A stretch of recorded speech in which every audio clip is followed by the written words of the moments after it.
नमस्ते अनि स्वागत छ तपाईहरु सम्पूर्णलाई यो युट्युब च्यानलमा म मदन खड्का। यो युट्युब च्यानलमा हामीले विगतदेखि कम्प्युटरका विभिन्न प्रोग्रामहरू र अनलाइन जबसँग रिलेटेड कुराहरू लगाउँदै आइरहेका छौं र आगामी दिनहरूमा पनि यस्तै यस्तै कम्प्युटरसँग रिलेटेड र अनलाइन जबसँग रिलेटेड कुराहरूलाई हामी लगाउनेछौं।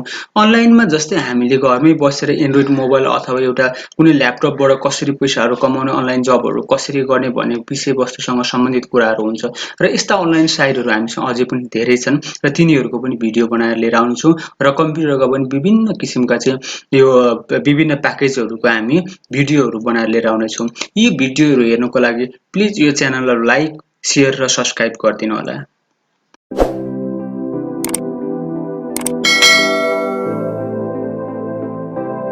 जब तपाईले माइक्रोसफ्ट वर्ड ओपन गर्नुहुन्छ त्यसपछि तपाई मेलिङ्स ट्याबमा जानु। मेलिङ्स ट्याबमा गइसकेपछि यहाँ विभिन्न किसिमको अप्सनहरु देख्न सक्नुहुन्छ र त्यस्तै गरी यहाँनेरि स्टार्ट मेलिङ मर्ज भनेर छ। स्टार्ट मेलिङ मर्जमा चाहिँ हाम्रो यो अप्सनहरु पनि यसमा मर्ज गरेर राखेको छ। हामी यसबाट हेरौँ पहिले। जस्तै स्टार्ट मेलिङ मर्जमा क्लिक गर्नु भइसकेपछि तल गइसकेपछि तपाईको step by setup mailing merge wizard भनेर छ। तपाईले यहाँ क्लिक गर्नुपर्ने हुन्छ। जस्तै हेर्ने लेटर छ, इमेल छ, इन्भलप्स छ, लेबल छ, यहाँ जुन कुराहरु छ हामीले यहाँ पनि हेर्न सकिरहेका छौं। जस्तै यसमा क्लिक गरिसकेपछि तपाईको राइट ह्यान्ड साइडमा चाहिँ एउटा यो डायलग बक्स खुल्छ। अब यो डायलग बक्स खुल्नको तपाईले तल हेर्न सक्नुहुन्छ। यसको टोटल हुन्छ 6 स्टेप हुन्छ। तर तपाईले स्टेप बाइ स्टेप हेर्नुपर्ने हुन्छ। कुनै पनि स्टेपहरु नछुटाइकिन हेर्नुस् होला तपाईले बुझ्नको लागि। यदि तपाईले स्टेप छुटाइदिनु भयो भनेदेखि तपाईले बुझ्न सक्नुहुन्न। अब यसमा तपाईले के बनाउनु हो त? लेटर बनाउने हो कि अथवा इमेल मेसेज पठाउने हो, इन्भलप बनाउने हो, लेबल बनाउने हो अथवा डाइरेक्टरी बनाउने हो, के गर्ने हो त? कुनै एउटा अप्सनमा क्लिक गर्नुस्। हामी लेटर बनाएर हेरौँ सुरुमा। जस्तै लेटर बनाउनको लागि तपाईले जब लेटरमा क्लिक गर्नुहुन्छ त्यसपछि तपाईको यो भयो पहिलो स्टेप। त्यो के भन्छ नेक्स्ट स्टार्टिङ डकुमेन्ट भनेर भनेको छ। नेक्स्टमा गएर क्लिक गर्नुस्। नेक्स्टमा गएपछि सिलेक्ट स्टार्टिङ डकुमेन्ट के भनेको छ भने युज द करेन्ट डकुमेन्ट भनेको छ। Start from a template, start from a existing document भनेको छ। अब तपाई यहाँ के गर्ने हो त? तपाईको टेम्प्लेटलाई युज गर्नुहुन्छ कि जस्तै टेम्प्लेटलाई गएर सिलेक्ट टेम्प्लेटमा क्लिक गर्नु। तपाईले यहाँ विभिन्न किसिमको टेम्प्लेटहरु देख्न सक्नुहुन्छ। अब यो कुनै एउटा किसिमको तपाईलाई टेम्प्लेट चाहिएको छ भने तपाईले यहाँबाट टेम्प्लेट पनि निकाल्न सक्नुहुन्छ। यसरी क्लिक गरेर अथवा तपाईलाई होइन तपाईलाई एक्जिस्टिङ डकुमेन्ट अब पहिले सेभ गरेर राखेको छ भने यहाँबाट ओपन गर्न पनि सक्नुहुन्छ। हामी चाहिँ अहिले के गरौँ भन्दा युज द करेन्ट डकुमेन्टमा क्लिक गरौँ। यसमा क्लिक गरिसकेपछि नेक्स्ट स्टेपमा जाउँ फेरि। नेक्स्ट स्टेपमा यसमा क्लिक गर्नु होला। नेक्स्ट स्टेपमा पुग्नुहुन्छ।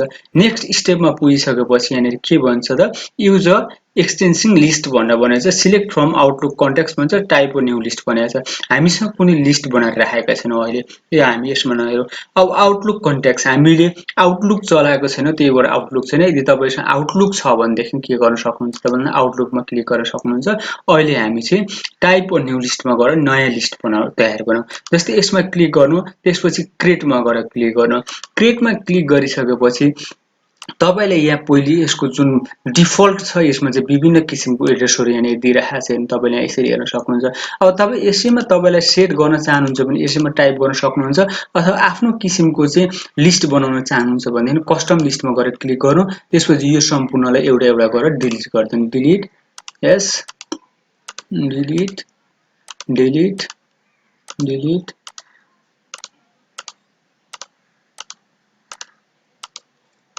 डिलिट, डिलिट,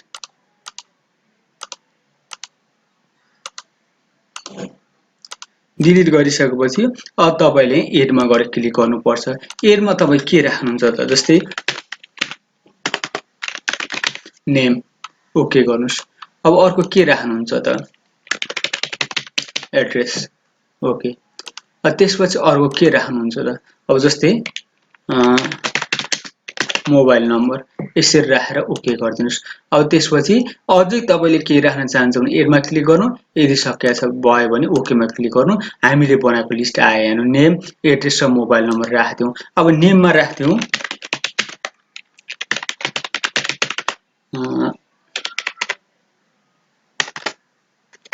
यसरी।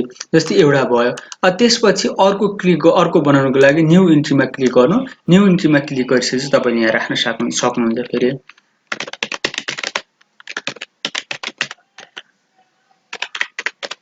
कतिवटा बनाउनुहुन्छ त्यतिवटा बनाउनु तपाई यहाँ।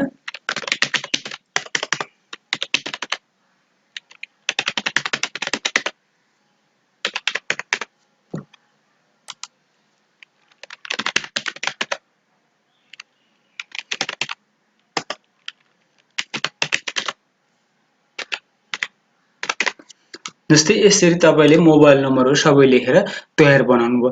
अब तपाईलाई यहाँनिर अर्को छ डिलिट इन्ट्री भनेर छ। डिलिट इन्ट्रीमा चाहिँ तपाईले कुनै एउटालाई डिलिट गर्नु छ भने क्लिक गरेर डिलिटमा गर्न सक्नुहुन्छ। न्यू इन्ट्रीले नयाँ थप्ने काम गर्छ भने फाइन इन्ट्री छ। फाइलले हामीसँग 4 वटा छ, फाइनको काम पर्दैन। यदि तपाईसँग चाहिँ यहाँनिर 100, 200, 300 वटा छन् भने फाइनमा गएर तपाईले नाम लेखेर के गर्न सक्नुहुन्छ त त्यो कहाँनिर छ त्यो ठ्याक्कै त्यसमा गएर फाइन गर्न सक्नुहुन्छ। फाइन बनाउने कस्टममा चाहिँ तपाईले आफ्नो किसिमको चाहिँ लिस्ट बनाउनको लागि कस्टममा गरिन्छ। त्यसपछि तपाईको जब क्रिएट भयो, क्रिएट भइसकेपछि ओके गर्नुस्। ओके गरिसकेपछि तपाईले फेरि अर्को लिस्ट देख्न सक्नुहुन्छ। तब डायलग बक्स यहाँ जहाँ चाहिँ तपाईले के गर्नुपर्ने हुन्छ त्यसलाई सेभ गरेर राख्नुपर्ने हुन्छ। सेभ गर्नको लागि जस्तै म नेम लिस्ट बनाएर यसलाई सेभ गरिदिनु। सेभ भयो, हाम्रो यो स्टेप पनि सकियो। अब यसलाई ओके गरिदिनुस्। ओके गरिसकेपछि तपाईले अर्को देख्न सक्नुहुन्छ नेक्स्ट राइट योर लेटर भनेर। नेक्स्टमा चाहिँ राइट योर लेटर, तपाईको लेटर लेख्नु पर्ने हुन्छ। जस्तै यसमा क्लिक गर्नु। यसमा क्लिक गरेपछि अब लेटरको फर्मेट तयार बनाउनु तपाईँ। जस्तै टु भयो। टु भइसकेपछि अब कसलाई पठाउने हो त एड्रेस बुक अनि त्यसपछि ग्रेटिङ लाइन अथवा विभिन्न किसिमको तपाईले यहाँनिर अप्सनहरू देख्न सक्नुहुन्छ। यहाँ मोर आइटममा क्लिक गर्नुस्। मोर आइटममा क्लिक गरेपछि अब हामीले अघि जुन सेभ गरेका थियौं त्यो कुराहरु त्यो लाइनलाई चाहिँ तपाईको यहाँ देखाउँछ। अब यसलाई 1 बाइ 1 तपाई इन्स्टल गर्दिनु, इन्सर्ट गर्दिनु। इन्सर्टमा क्लिक गर्दिनु। नेम आयो, यसलाई क्यान्सल गर्दिनु, इन्टर हान्नु। इन्टर नहानिकन हामीले गर्यौं भने चाहिँ सेम एउटै लाइनमा त्यो कुराहरु आएर बस्छ। तपाईले के केलाई राख्नु छ त्यसलाई लेख्नुस्, इन्सर्ट गर्दिनुस्। फेरि क्लोज गर्नु, इन्टर, मोर टाइम आइटम्समा जानु, मोबाइल इन्सर्ट गरेर ओके गर्नु। प्याराग्राफ लेख्नु जस्तै लेखेर मैले इन्टर गरे। यो मेरो चाहिँ के हो त अब लेटर तयार भयो। अब लेटर तयार भइसकेपछि अब मैले यसलाई पठाउनको लागि के गर्छु त नेक्स्ट प्रिभियस यो लेटर यसमा क्लिक गर्नुस्। हेर्नु अब तपाईले अघि हामीले यहाँ जे नाम दिएका थियौं यो नाम यहाँ आइसक्यो। अब यसलाई प्रिन्ट गर्नको लागि कन्ट्रोल पी मा गर्दिनुस्, यो प्रिन्ट हुन्छ। अब नेक्स्ट प्रिन्ट गर्नको लागि फेरि यसलाई नेक्स्टमा गएर क्लिक गर्दिनु। अर्को के छ त तपाईको यो अटोमेटिक आइसकेको छ। लिंक भइसकेछ। तपाईले जुन लिस्टसँग लिंक गराउनु भएको छ त्यो लिंकमा गइसकेको छ। अब यसरी क्लिक गर्दै जानुस्। तपाईसँग कतिवटा छ त्यो सबै आउँछ। प्रिभियस पहिलेको अवस्थामा आउनलाई यसरी यहाँबाट क्लिक गरेर हेर्न सक्नुहुन्छ। यसरी 1 बाइ 1 प्रिन्ट गर्नको लागि चाहिँ हामीले के गर्छौं त यहाँबाट गर्छौं। तपाईलाई यो जस्तै मदनलाई गर्नु छ, त्यसपछि 2 नम्बर छैन तेस्रो नामलाई छ भने तेस्रो नाममा क्लिक गर्दिनु। यो तेस्रो नाममा आएर भयो। यदि तपाईलाई यो जतिवटा लेटर तयार बनाउनु भएको छ सबैले एकैचोटी प्रिन्ट गर्नु छ भने यहाँ गर्नुस् नेक्स्ट कम्प्लिट द मर्जमा क्लिक गरिदिनु। यहाँ यसमा क्लिक गरेपछि तपाईको प्रिन्ट भन्ने अप्सन छ। यसलाई प्रिन्टलाई क्लिक गरिदिनु भने चाहिँ अलमा गएर ओके गरिदिनु भयो भने तपाईसँग जतिवटा फर्मेट छ, जतिवटा डकुमेन्ट छ, जतिवटा लेटर छ त्यो एकचोटी प्रिन्ट हुन्छ। करेन्ट रेकर्ड गर्नु भने तपाई जहाँ जुन पेजमा काम गरिराख्नु भएको छ त्यो पेपर चाहिँ प्रिन्ट हुन्छ।